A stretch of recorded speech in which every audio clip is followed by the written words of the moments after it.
ఈరోజు మన encounter news. నేను మీ కే విజయభాస్కర్. నిన్న మన జరిగిన సంఘటన తిరుపతిలో మనము వైకుంఠ ఏకాదశి సందర్భంగా టోకన్స్ టికెట్ ఇష్యూ చేసే సందర్భంగా మనం చూసినాము. చనిపోయిన సంఘటన కూడా చూసినాము. చాలా బాధాకరంగా ఉంది.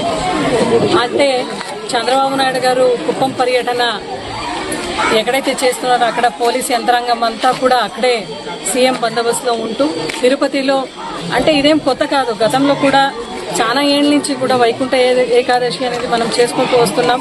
గతంలో మన ప్రభుత్వంలో కూడా ఎంత పగడబందీగా మనము టోకన్స్ కానీ టికెట్స్ కానీ ఇష్యూ చేసేవాళ్ళము.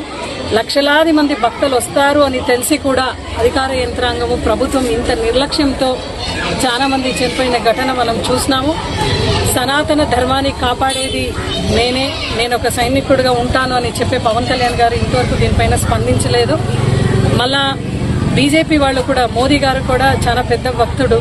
ఆయన కూడా ఈ తిరుపతి సంఘటన పైన ఖచ్చితంగా బీజేపీ వాళ్ళు కూడా దీనిపైన స్పందించాలి. మోదీ గారు కూడా డెఫినెట్లీ కాంపన్సేషన్ ఇవ్వాలి అని ప్రభుత్వానికి సూచించాలి అని కూడా వైఎస్ఆర్సీపీ ప్రభుత్వం ఈరోజు డిమాండ్ చేస్తున్నాం.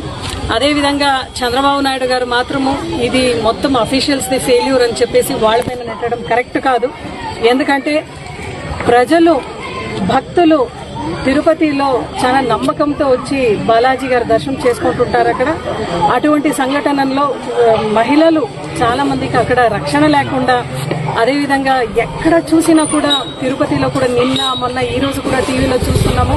ప్రతి ఒక్కరు కూడా దీని గురించి విమర్శలు చేస్తూ, అదేవిధంగా ఈ టీడీపీ ప్రభుత్వం, టీడీపీ వాళ్లే దీన్ని అంటే చంద్రబాబు నాయుడు గారే దీనికి పూర్తిగా బాధ్యత వహిస్తూ ఆయన ఏదైతే నిన్న జగన్మోహన్ రెడ్డి గారు ప్రతి ఒక్క బాధ్యతని కూడా మాట్లాడుతూ, అదేవిధంగా ₹1 ఒక్క ఫ్యామిలీకు వాళ్ళు ఖచ్చితంగా నష్టపరిహారం చెల్లించాలి. ఈరోజు ప్రభుత్వం దిగొచ్చి చెల్లించాలి. ఎందుకంటే ప్రభుత్వం వైఫల్యం వల్ల, నిర్లక్ష్యం వల్ల ఇది జరిగింది కాబట్టి డెఫినెట్గా బాధిత కుటుంబాలందరికీ కూడా ఆదుకొని వాళ్ళకి ₹1 ఇవ్వాలని ఈరోజు వైఎస్ఆర్సీపీ పార్టీ ప్రభుత్వంకు డిమాండ్ చేస్తూ ఉంది.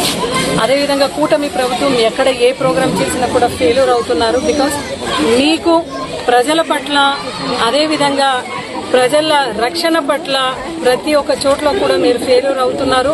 హోంమంత్రి అనిత గారు అయితే మైక్ తీసుకుంటే జగన్ గారిని, గతంలో ఉన్న ఎమ్మెల్యేలని, ఎంపీలని మాట్లాడడం తప్ప ఆమె ఎక్కడ కూడా సెక్యూరిటీ పరంగా ఏ ఒక్క ప్రోగ్రామ్ని కూడా 100% సక్సెస్ చేయడంలో ఆమె ఫెయిల్యూర్ అయింది ఈరోజు. కాబట్టి ఖచ్చితంగా హోమ్ మినిస్టర్ కూడా దీని గురించి స్పందించి వెంటనే మీరు, మీ ప్రభుత్వము, అదేవిధంగా సీఎం గారు అందరూ కూడా దిగొచ్చి ఆ కుటుంబానికి ₹1 ఇవ్వాలా అని మేము వైఎస్ఆర్సీపీ పార్టీ తరఫున డిమాండ్ చేస్తూ ఈ ప్రభుత్వానికి హెచ్చరిస్తూ ఇంకొకసారి ఇలాంటి సంఘటన ఎక్కడ కూడా పునరుద్ధరించి కాకుండా మీరు వెంటనే చర్యలు తీసుకోవాలని చెప్తున్నాం.